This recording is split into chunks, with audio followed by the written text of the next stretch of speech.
You ever feel like deep down you're just terrified of being ordinary? Like it's not even about wanting to be rich or famous or admired. It's just that the idea of living a life where nothing really stands out, where you come and go and nothing feels like it mattered, that thought creeps in at night and it makes your stomach twist. I think about it all the time. Sometimes I'll just be brushing my teeth or lying in bed and it hits me out of nowhere. What if this is it? What if I'm just another face in a crowd of billions, someone people forget the second I'm gone? That thought doesn't leave me quickly. It lingers. It makes every silence feel heavier than it should. There was this night a while ago. I was walking home late and everything felt so still. The streetlights were buzzing, the air was cold, and I could hear my footsteps echo off the pavement. And for some reason, in that moment, it hit me harder than ever. I could vanish tomorrow and the world would keep moving, exactly the same. The same traffic in the morning, the same neighbors walking their dogs, the same people scrolling their phones. And I wondered, would anyone notice for real? Or would I just become another name people said out loud for a few days before everything went back to normal? It's strange how heavy that thought is, how it clings to you. It makes you want to do something, to be something, but then comes the part that hurts even more. You don't know what, you don't know how, you just know you don't want to disappear into the noise. I think a lot of us feel this, even if we don't say it. We're constantly reminded of people who stand out. We see it every day, online, in the news, in stories. People who made something of themselves, who carved out a piece of the world with their name on it. And it creates this pressure, this feeling like if you're not one of them, you failed. Like if you live a quiet, ordinary life, you wasted your time here. But here's the confusing part. A quiet life isn't even bad. In fact, when I really stop to think about it, the most peaceful moments I've ever had are the simplest ones. Sitting in a park with someone I care about. Laughing at something stupid until my face hurts. Drinking coffee in the morning and letting the sun hit my skin. Those moments are as real as anything. They're enough. And yet at the same time, some part of me whispers, but no one will remember this. No one will care. It's like a curse of self-awareness. You can't just live. You have to live knowing that you're living and constantly questioning if it's enough. I remember in high school, I had this friend who used to talk about how he was going to change the world. He'd say it with this fire in his voice, like it wasn't even up for debate. And I admired it. I even envied it. But years passed and life slowed him down. He got a job, a relationship, bills to pay. And one day I asked him if he still thought about those big dreams. He shrugged and said, "Not really. I just want to be comfortable." And I get it. I do.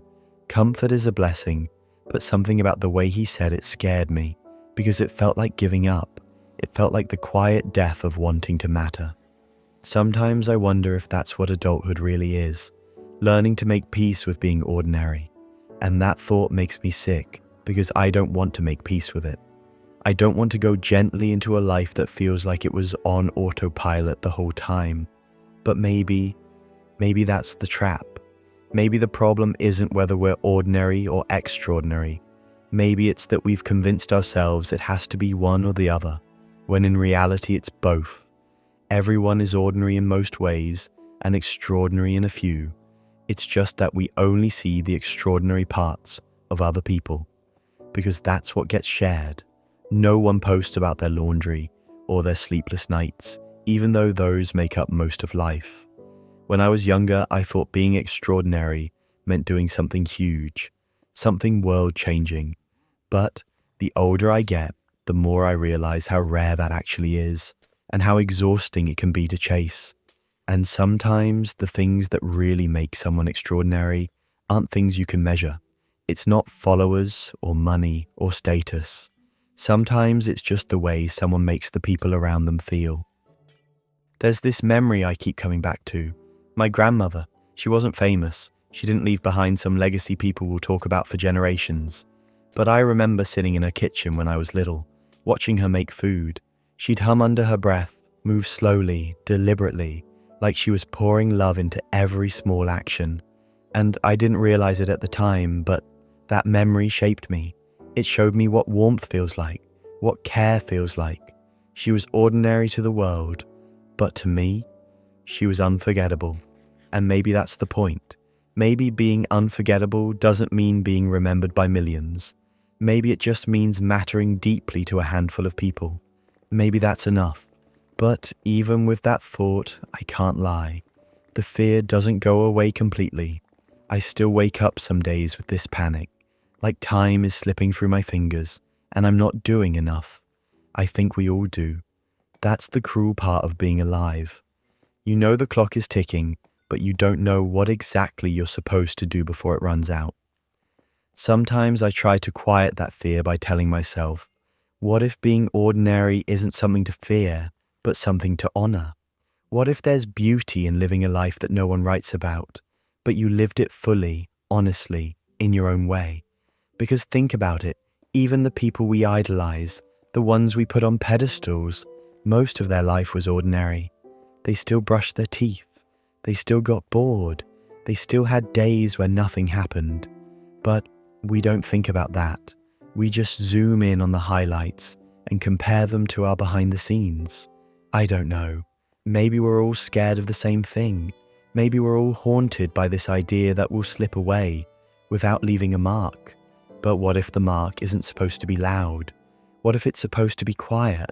So quiet you don't even notice you left it until years later, when someone else tells a story about how you made them feel less alone. That thought makes me breathe easier. It makes the fear loosen its grip, even just a little. I still don't want to be ordinary. Not really, but maybe ordinary isn't the opposite of extraordinary. Maybe they're tangled up together, and maybe the real curse isn't being ordinary. It's thinking that ordinary means worthless.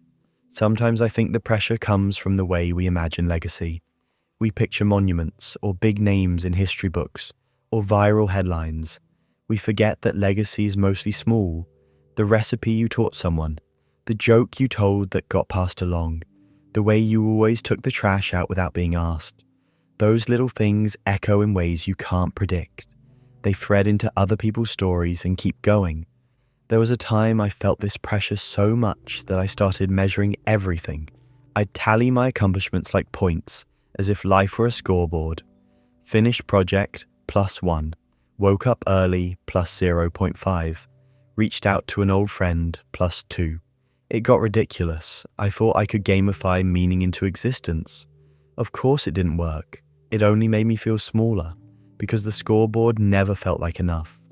It didn't capture the half smiles, the small mercies, the evenings people sat with each other when they didn't have to. On the other side of this, I've watched ordinary days become the most important days for people I love. My sister once told me about a teacher who remembered a tiny thing she said once, a silly comment about a song, and used it months later to connect with her when she was struggling.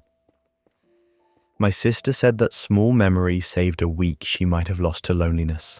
The teacher probably forgot the moment completely, but to my sister, that teacher was the person who kept her going. That is legacy.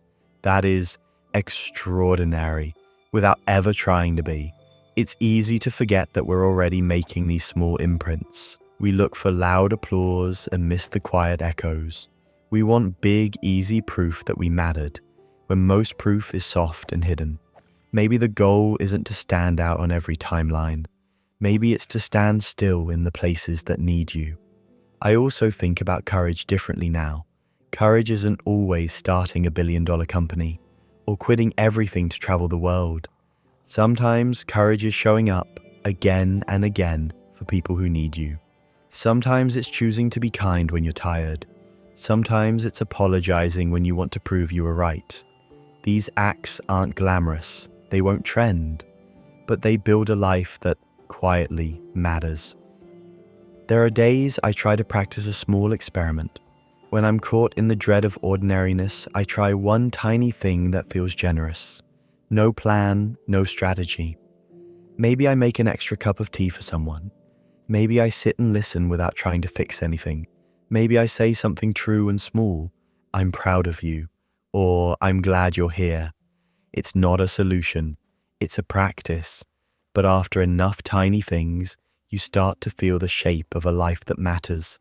Not because it's famous, but because it's present. What if we shifted the question from will I be extraordinary to who can I be extraordinary for? That one small change in language makes a difference, because you don't need to be a headline to change your life. You only need to be patient enough to notice the person in front of you. You only need to be willing to be slightly inconvenient, to reach out, to keep showing up, to be the person who remembers birthdays and listens to the same story twice. This doesn't erase the fear. I still have nights where I lie awake and wonder if I'm wasting my one shot.